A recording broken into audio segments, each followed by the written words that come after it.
क्या आप जानते हैं कि भाद्रपद मास की अष्टमी तिथि को राधा जी का जन्मोत्सव मनाया जाता है, जिसे हम राधा अष्टमी कहते हैं? और कहा जाता है?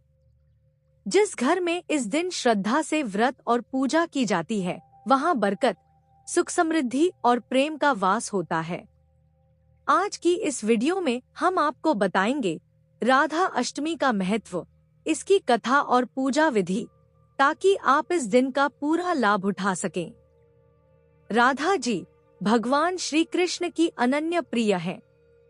शास्त्रों में कहा गया है कि कृष्ण बिना राधा अधूरे हैं और राधा बिना कृष्ण अधूरे हैं। इसीलिए राधा अष्टमी को वैष्णव परंपरा में अत्यंत विशेष माना गया है।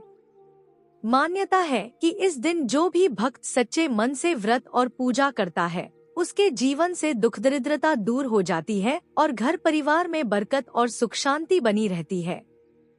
पौराणिक मान्यता के अनुसार राधा जी का जन्म बरसाना के रावल गांव में हुआ था।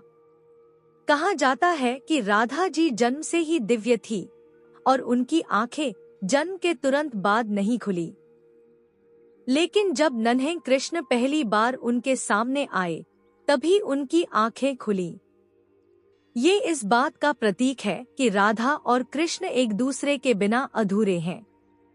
इसीलिए राधा अष्टमी का दिन हमें प्रेम, भक्ति और समर्पण की शिक्षा देता है। अब जानते हैं राधा अष्टमी पर पूजा कैसे करनी चाहिए। प्रातः स्नान करके व्रत का संकल्प लें। घर या मंदिर में राधा कृष्ण की प्रतिमा या तस्वीर को गंगाजल से शुद्ध करें। राधा जी को गुलाब, मोगरा और चमेली के फूल चढ़ाए। भगवान कृष्ण को मक्खन मिश्री और राधा जी को खीर व फलों का भोग लगाए। राधा कृष्ण के मंत्रों का जाप करें। राधे राधे जय श्री राधे या राधारमण हरि बोल। कथा वाचन करें और अंत में आरती उतारें। याद रखिए, इस दिन व्रत रखकर और राधा कृष्ण के नाम का कीर्तन करने से जीवन में अपार सुख और बरकत आती है। राधा अष्टमी के दिन एक बात जरूर ध्यान रखें। इस दिन मांस, मदिरा, प्याज और लहसुन का सेवन सख्त वर्जित है। अगर ये ज्ञान आपको नया लगा हो, तो समझ लीजिए हमारे चैनल का मकसद पूरा हुआ। हम यहाँ सिर्फ सच्ची और प्रामाणिक धार्मिक जानकारी ही लाते हैं।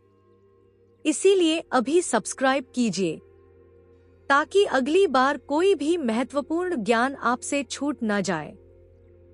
तो ये थी राधा अष्टमी की कथा और पूजा विधि। अब आप बताइए, इस बार आप राधा अष्टमी पर क्या संकल्प लेने वाले हैं? कमेंट्स में जरूर लिखिए। राधे राधे।